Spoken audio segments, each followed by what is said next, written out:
going on, everybody? Today we got another review for you. We have the new colorway, at least, of the CTR 360, the Mastery 3s from Nike. Today we got them in a size 9, and those are in the citrus, white, and black colorway. So open these up.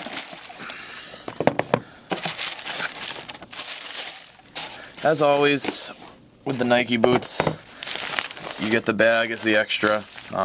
Swishy bag, kind of obviously citrus colorway, sticking with the theme. You got the CTR 360, black Nike swoosh. Pretty standard as far as kind of what Nike gives you for extras with any of their high-end boots. I'm extremely excited about this review, or not more of an unboxing. We've already done a review with the Sonic colorway, but I'm excited about this kind of unboxing and kind of refresher for the features of this boot, just because I actually own the CTR 360. So, big fan. I've got to wear them for a few months now. I'm extremely happy with the performance of them.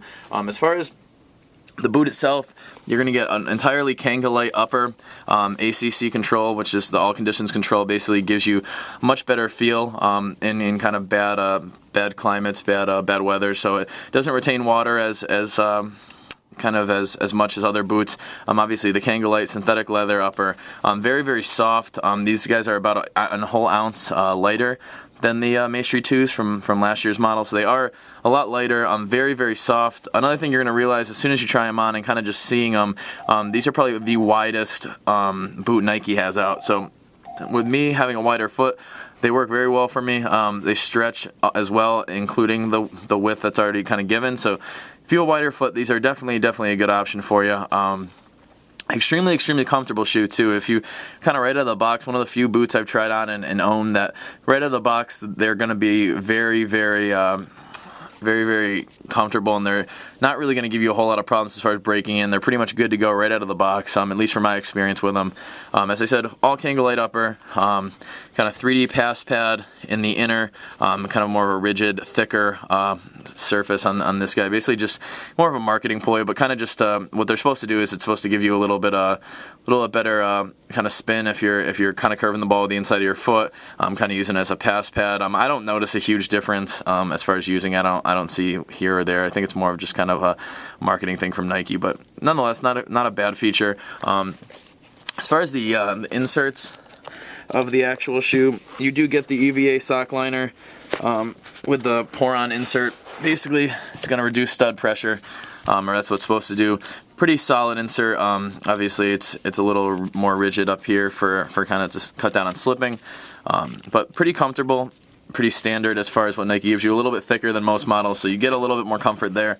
As far as the bottom, you do get the 360 stud configuration that they've had for a little while now, for the last installment at least of the 3s.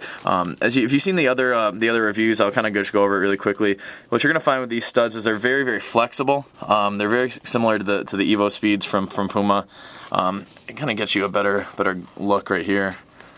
You can kind of see how flexible that stud is, as you can kind of see it's moving back and forth. They're about a fingernail in length. Obviously, it depends on your hand, but they're not very big. Trying out what kind of the point we're trying to prove in this is. They're very short, kind of choppier studs. I don't notice any uncomfortable stud pressure with these. I found that the 360-degree stud configuration kind of gives you a little bit better movement as far as laterally. I felt like they held my foot a little bit nicer, and they really don't give you any type of negative pressure at all. So that's definite advantage with these, even though they are a little bit lower in stud length. So I feel like sometimes you're sacrificing traction. I do feel that way with these a little bit, but as far as comfort and as far as movement, they are definitely top notch as far as the bottoms of them. So overall, just a very comfortable boot. Like I said before, I'm extremely happy with these. I've owned them for a few months now. Played with them in pretty bad weather. Played with them a fair amount, and they've held up pretty well so far. Obviously, this is just one person's experience, but definitely a good boot, especially if you're looking for a wider boot. These retail at $200, so you're still paying a top end dollar for them, but they are, I think, worth it. And like I said, they're very comfortable, very light, and just a kind of a hybrid boot, from a comfort boot and a lightweight boot. You kind of get the best of both worlds with these. So that's pretty much all I got for you today. Until next time, guys, keep leaving your comments, questions, feedback, and I will talk to you soon, and hope you guys are well. Take care.